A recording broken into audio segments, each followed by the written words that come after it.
Please subscribe the channel. जा पर कृपा राम की होई, ता पर कृपा करहि सब कोई।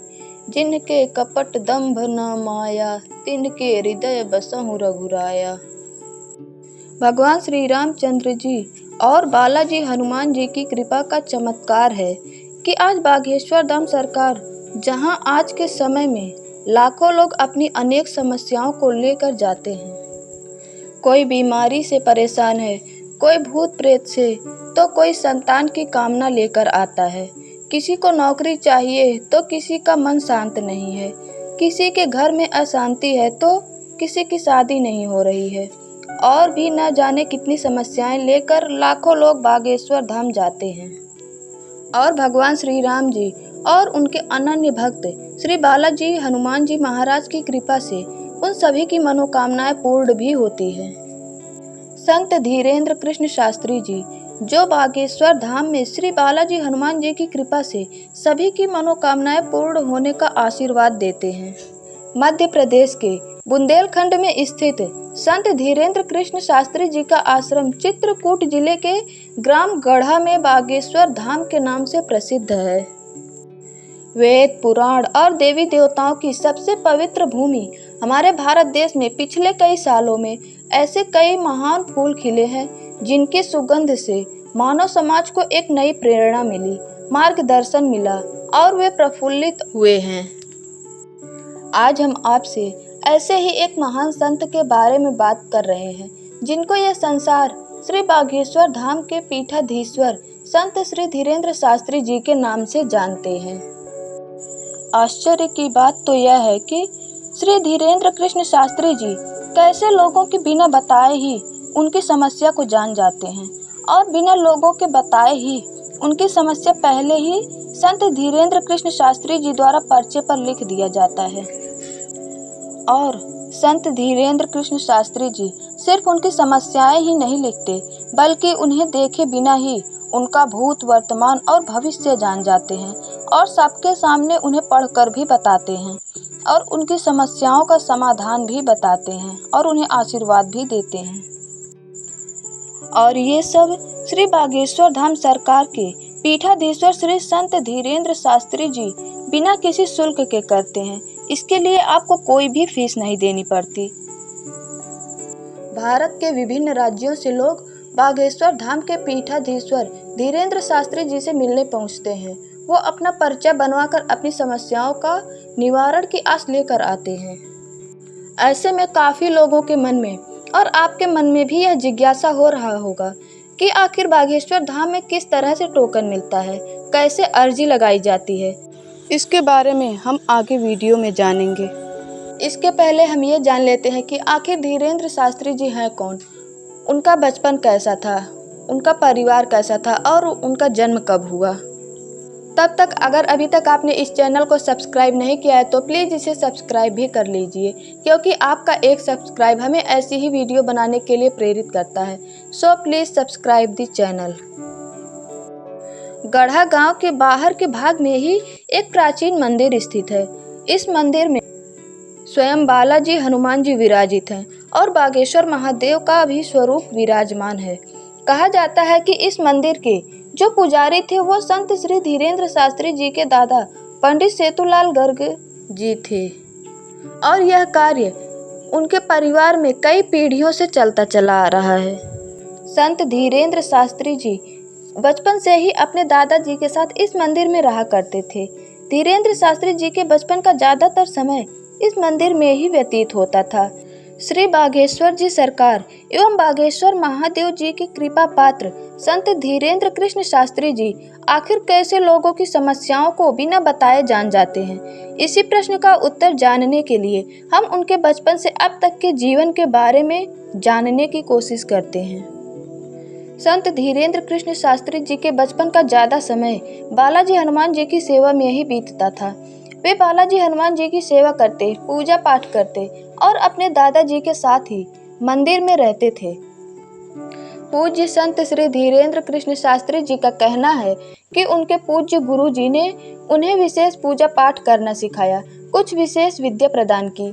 उनके गुरुजी ने उन्हें बागेश्वर बालाजी सरकार के चरणों में समर्पित किया। 10 जुलाई सन 1996 को ग्राम गढ़ा में धीरेन्द्र कृष्ण शास्त्री जी का जन्म हुआ था। एक कच्चे कमरे में ही उनका परिवार रहता था।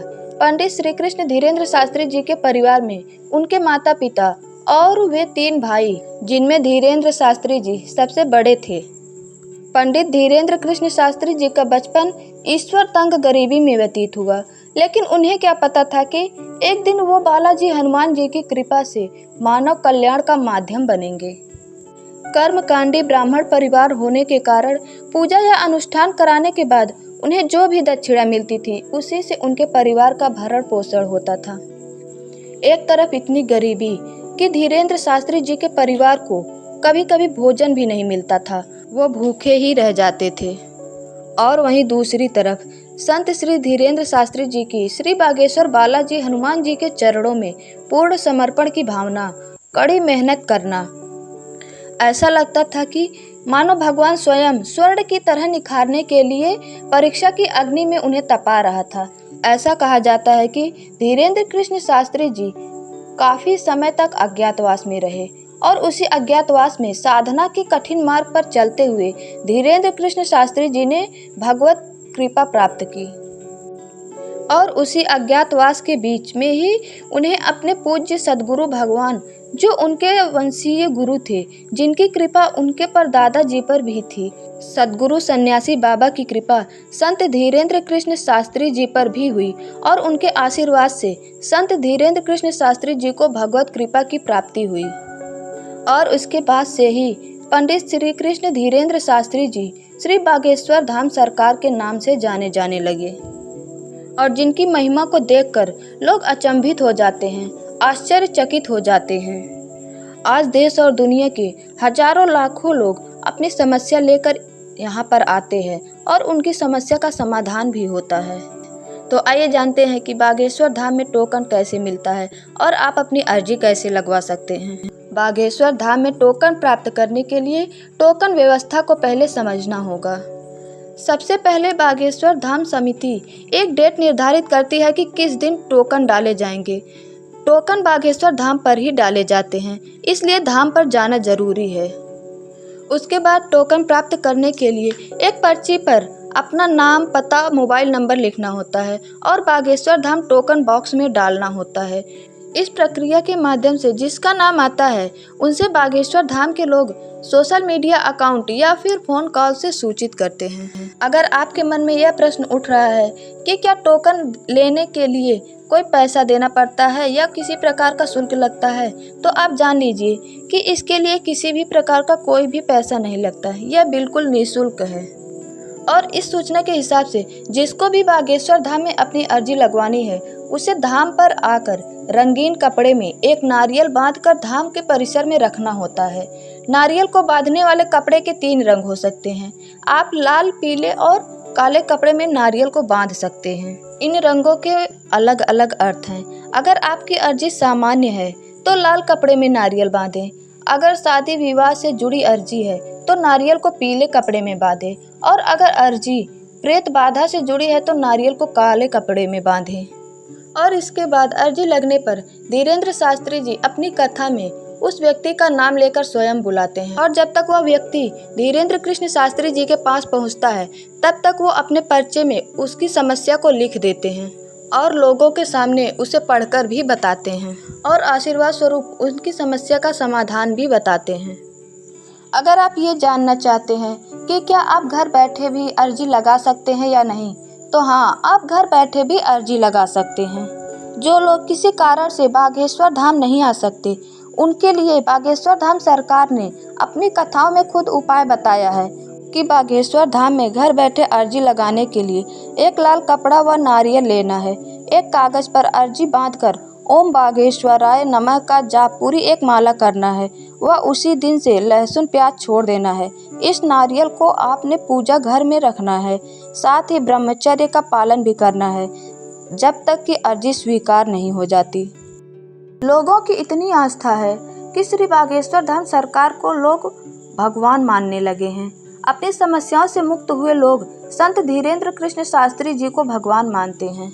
लेकिन धीरेन्द्र कृष्ण शास्त्री जी स्वयं इसे नहीं मानते। वो स्वयं को भगवान नहीं समझते।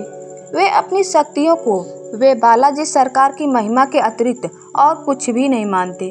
उनका मानना है कि इंसान महापुरुष बन सकता है, लेकिन कभी भगवान नहीं बन सकता।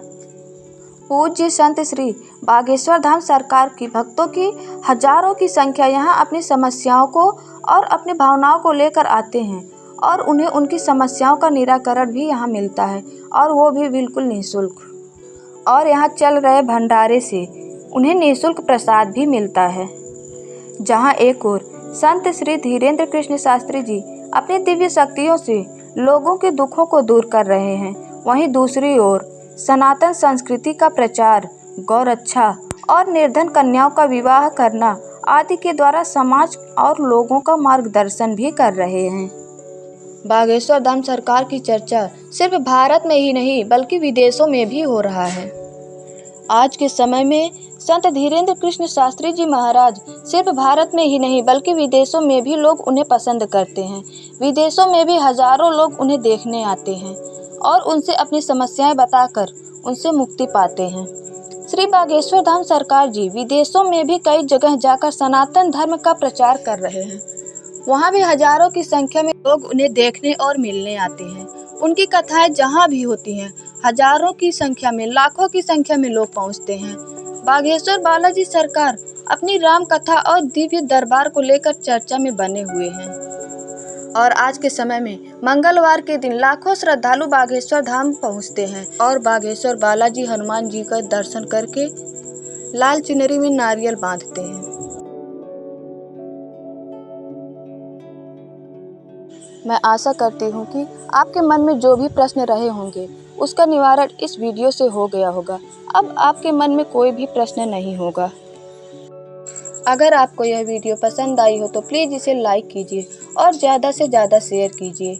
और हाँ, अगर अभी तक आपने इस चैनल को सब्सक्राइब नहीं किया है तो प्लीज़ इसे सब्सक्राइब भी कर लीजिए। Thanks for watching.